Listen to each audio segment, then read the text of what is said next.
Okay. No addition, no subtraction, no. There are no basis for that anywhere. That is the coach's list. You don't gamble. As a chairman of a club, I know how these things work. When a coach comes out with a list, you don't question him. I listened to the speakers.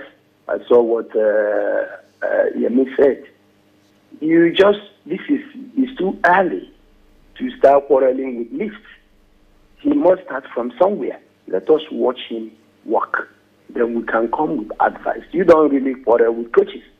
You advise. So if there is any need for us to advise him, obviously we will advise him. So but for now, I don't think there is any cause for alarm.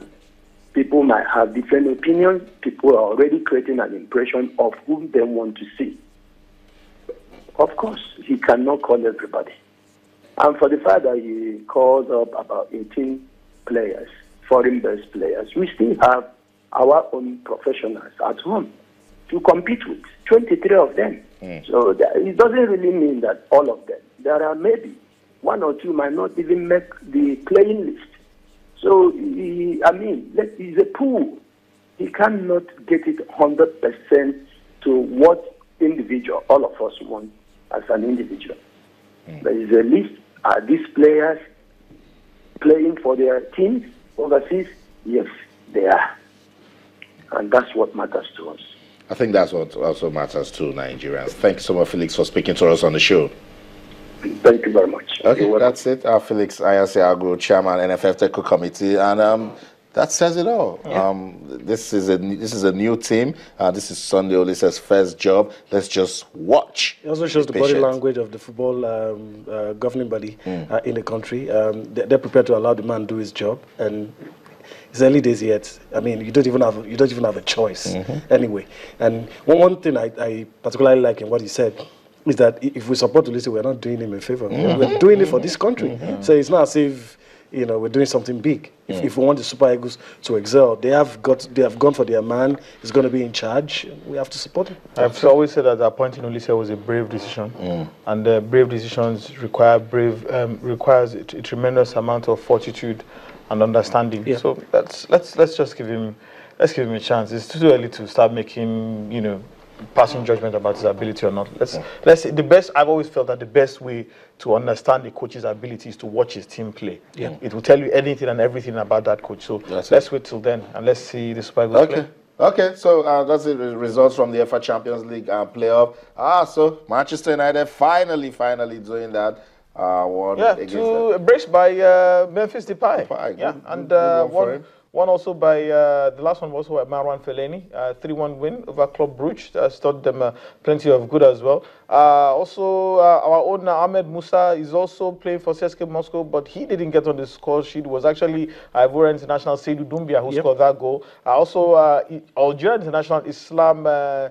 I can't remember his second name now. He scored the winner for Sporting Lisbon in that 2-1 win over CSKA Moscow. Bate Borisov of Belarus also won the winners over Partizan Belgrade. FC Astana of Kazakhstan also defeating Apol Nicosia 1-0.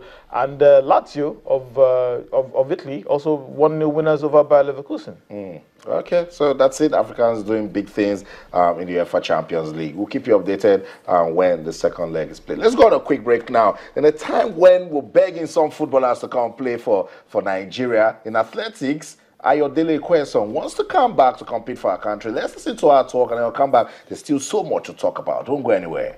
Stay with us. Well, after 2013 in the World Championship, we were silver medalists, then we were disqualified. But I could feel like this support from my family, from the country, even though I was not running for Nigeria, and I felt really proud of it. And I thought that why not run for Nigeria and try to win a medal? And I think that I believe that a lot of people will be supporting me and behind me. I believe that Nigeria is a great country. We still have a lot of great athletes, and maybe we should just try to help those upcoming athletes and athletes like me to improve themselves, just give them help to be focused on training and just do the best they can in competitions. I was a silver medalist before getting disqualified, so I think that I can bring something new with the relay, and we can maybe try to win a medal with this relay. Okay, it's exciting. Your daily question. She wants to. Used to participate for. Used to feature for France.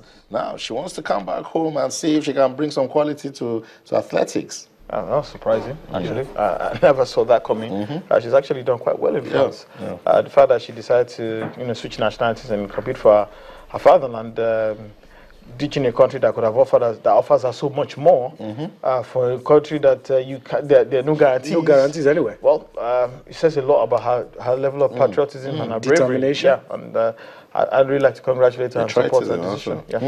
And then call me whatever. I've seen Nigeria lose athletes to other countries. To anybody and everybody. I mean, there are tennis players playing for Congo. So I'm happy if somebody running for Qatar. So if somebody invests in an athlete and she was born in France, she's been there for like forever. She's competed for France, and then she wants to come back here. She's for once, somebody's loss is going to be our gain. So. And we spoke to her this morning, and then you could see her passion to return. Though some people say it's late, but it's actually a wake-up call for administrators that if it's better, more persons will come back home. Yeah. Well, I've always been, I've always thought it kind of funny that we are now reduced, a country of 170 million people is now reduced to naturalizing poaching.